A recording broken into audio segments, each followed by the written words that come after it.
a chilling betrayal, hidden in the shadows of power. He thought the palace was the safest place on earth. But the real threat wasn't outside the gates. It was family, his cousin, his brother in arms. And that night, inside those walls, trust turned into a weapon. The palace was quiet, too quiet. Midnight shadows stretched long across the marble floors, the silence broken only by the faint hum of ceiling fans. Inside his private study, President Ibrahim Traoré leaned back from his desk, the glow of a single lamp washing over stacks of intelligence files. The report spoke of foreign whispers, plots in Abidjan, talk of French interference, but none of it felt solid, just smoke with no fire. Still, the unease clung to him. He rubbed his eyes, stood, and stepped into the private hallway that led to his quarters. Normally, the palace never truly slept. Guards' radios crackled in the distance. Aides hurried through the night. But now, nothing. The corridors felt hollow, stripped of life. Even the hallway cameras were off maintenance, they said. Ibrahim didn't question it. He should have. Because the real danger wasn't outside the palace walls. It was already walking beside him. Waiting in the dim corridor was a tall figure dressed in black. Yakuba, Ibrahim's cousin. His presence didn't raise alarm. He was family, a trusted officer, someone who fought beside him through war and fire. Ibrahim's lips curved into a faint smile. Late night cousin? Yakuba returned the smile, though it didn't quite reach his eyes. Couldn't sleep, he said. Figured I'd stay close. Things feel off lately. The two men walked side by side. On the surface, it was nothing more than family sharing a late-night stroll. But beneath the calm, tension simmered. Ibrahim trusted Yakuba more than most. He'd bled with him in the trenches, shared rations in the bush, stood shoulder to shoulder in ambushes. To Ibrahim, Yakuba was unshakable. But Yakuba's silence that night was heavy, his step slower, his smile forced. He carried a secret, one that weighed heavier with each step they took together. Ibrahim saw only his cousin. Yakuba knew he was walking with his target. 2 months earlier, Yakuba had crossed the border into Ivory Coast. It was supposed to be a routine visit, a short leave. But that night in Abidjan, strangers approached him, French agents disguised as diplomats. "We know who you are," one whispered. "You want a better life? Money? Protection? Safety for family?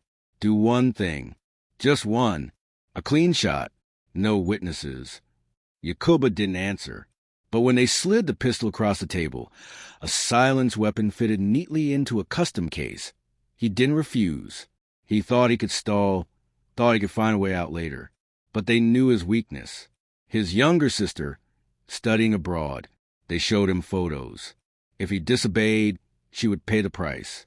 That gun now rested under his jacket, hidden beneath a stitch panel. Each step beside Ibrahim reminded him it was there. Each word from his cousin cut deeper than the blade of betrayal itself. The hallway stretched before them, long and empty. The silence pressed down like a weight. Ibrahim yawned softly, his guard lowered by the quiet. Yakuba's hand brushed against his jacket. His mind screamed at him, "Do it now, 1 second, 1 shot, freedom." But Ibrahim knew Yakuba too well. A soldier's instincts never sleep. He noticed a subtle shift in Yakuba's posture, the focus in his eyes, the way his hand moved a little too carefully beneath the jacket. In that heartbeat, Ibrahim acted first. His left hand shot forward, grabbing Yakuba's wrist before the gun cleared the fabric. The pistol slipped, clattering onto the marble floor, echoing through the hallway like thunder. Yakuba lunged for it, but Ibrahim was faster. With a sharp kick, he sent the weapon skidding down the corridor, far out of reach.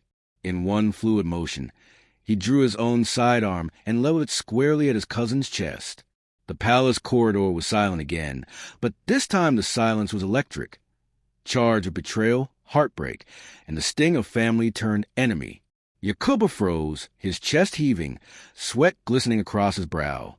Slowly, his hands rose in surrender. "Ibrahim, listen to me," he pleaded. Ibrahim's voice was cold, controlled. Why would you do this?" For a moment, Yakuba couldn't answer. Then his voice cracked. "They have my sister." Ibrahim's eyes narrowed. Who? They're watching everything, Yakuba whispered. If I talk, they'll kill us both. But Ibrahim pressed harder. He had to know. The betrayal wasn't just about blood. It was about survival of the nation itself. Finally, Yakuba confessed. There were others. The plot wasn't as alone. Operatives were already embedded inside the palace. One in the kitchen, another in communications, even one among Ibrahim's drivers. Ibrahim's jaw tightened. The very heart of his leadership had been poisoned. His cousin wasn't just an assassin. He was proof that the conspiracy had already breached his closest circle. The gun never wavered in Ibrahim's hand. This wasn't about punishing Yakuba.